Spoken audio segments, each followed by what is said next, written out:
because I'm inviting the church wardens to come forward and address you all in terms of the financial statement that you found on the back of your green sheet of announcements.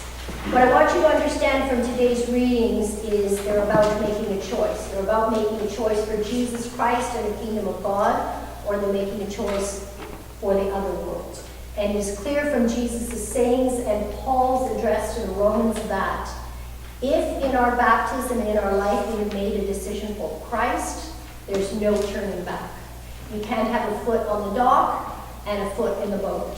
It's a decision for Christ and his church, or it's a decision to not be for Christ and his church. And Jesus is clear in his readings. If we wish to deny him in our everyday lives, when we come to be called to his kingdom, he will deny knowing us. We stand at a very important threshold as a Christian family in this church today.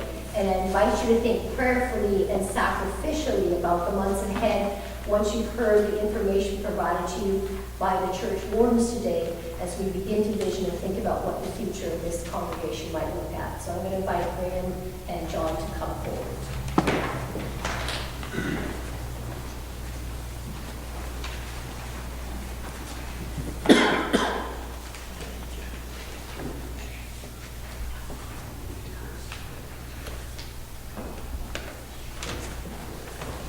Good morning. Good morning. Maybe there wasn't more of us here today, but some of the things that we're going to talk about, several of you already know, but just so that everybody's on the same wavelength, we thought we'd do a little bit of PP&F, past, present, and future. If you take the past, if you go back to when this church was first opened, it was 1991, and there was a mortgage of well over $100,000. During the years after that, we weren't very able to pay much of that mortgage off. So obviously interest was occurring, and of course compound interest on top of that. So over the years we had a sizable debt building up. Also our operational costs were not covering the full amount. So eventually we get to a point where the bishop's very concerned. But then we had a stroke of luck, in a sense, because thanks to two parishioners that were with us, and now no longer, they are in the church above at this point, Lloyd Kershaw and Elizabeth Jackson, both left us an inheritance. And I'm pleased to say today that after 26 years, that we are absolutely debt-free. So that's the good news. Now, when there's good news, there's always a downside, bad news. As you'll see on here, our average monthly costs are $12,854. Our total income is in the approximate of $8,589, leaving us a deficit of $4,265, or in other words, about $1,070 weekly. So this is what we have to address. We have to try and find ways to increase the weekly income, and one of the ways, of course, is the envelopes. Everybody has an envelope, and if they can see their way clear to sort of increase their givings. We know that some are probably right at their max, but everybody will do what they can.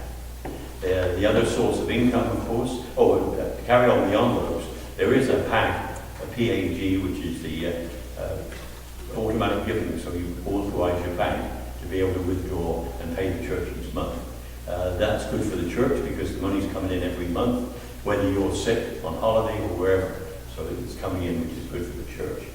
The other method of making money is our hall. Renting the hall. We've got a beautiful hall out there. We had the Strawberry Festival a couple of days ago, and it was very successful. I don't know exact figures, but I think we made well over $600, which is good. It was well attended. And one person said to me that when they looked around and saw all the tables laid up, they don't know of a better dining room in the whole of Orangeville. And it is a beautiful facility, everything out there. So we're planning on doing a lot more advertising to try and get much more rental income. The one other possibility too is we do have a rectory, and there's no decisions made on the rectory yet, but the outside looks great. The inside is quite a lot of work to be done. So it's got to be decided whether we do something about the work or whether we put it up for sale. If we sell it, the proceeds will go to the diocese and be invested in the trust, but we will get the income from that, and something like 4.5%. So that money would go towards our costs that we're looking to increase. It's not just this is warden's problem, it's everybody who comes to the church, it's their concern. So anybody who's got we should do a sort of a mastermind thing, where everybody's got ideas, and perhaps talk to the wardens and give your idea. It's possibly something that we haven't even thought about. If we don't do something about this, from now on, let's say that $1,000, that could be $25,000, $26,000 at the end of the year. The bishop won't stand for that. If we can't come and address this debt, then he will close the church. He'll have no option. But to show good faith, what he has done is he made it possible for Archdeacon Elizabeth Hardy to come here and to help us get on our feet again. She's had 30 years experience in the diocese. She's been a priest in various parishes. She's held a top executive position in the diocese. She's got legal background as well. She's already worked with cemeteries, which we've got a cemetery, got problems there. The property, like the rectory, we can get good advice there on how to deal with it and what to do and so forth. So we've really got our own fountain of knowledge. I told you I'd get you that. But that's a picture, really. As I say, it's just that emphasis on this weekly income, which we've got to find ways and means. And if somebody else got some other brainwaves, please pass them on to the wardens. That's an issue, John. Yeah. No, I think Graham covered all the points very, very well. It's pretty obvious from this, the $4,500 a month short, which we've either got to make it up with donations or see what we can do as far as using the assets we already have. And that's a beautiful hall. We've got to make better use of it. But we're all in this, the point that Graham made, we're all in this together. If we want it to keep going, we've all got to kind of think of how we can do it.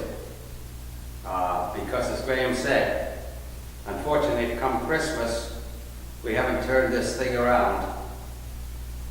We'll all have to go somewhere else. It's as simple as that.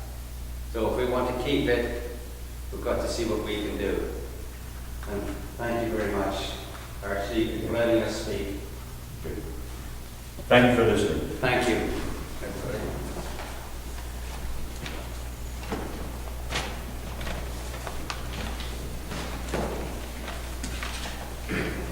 I want to thank the church wardens for their full and frank conversation this morning.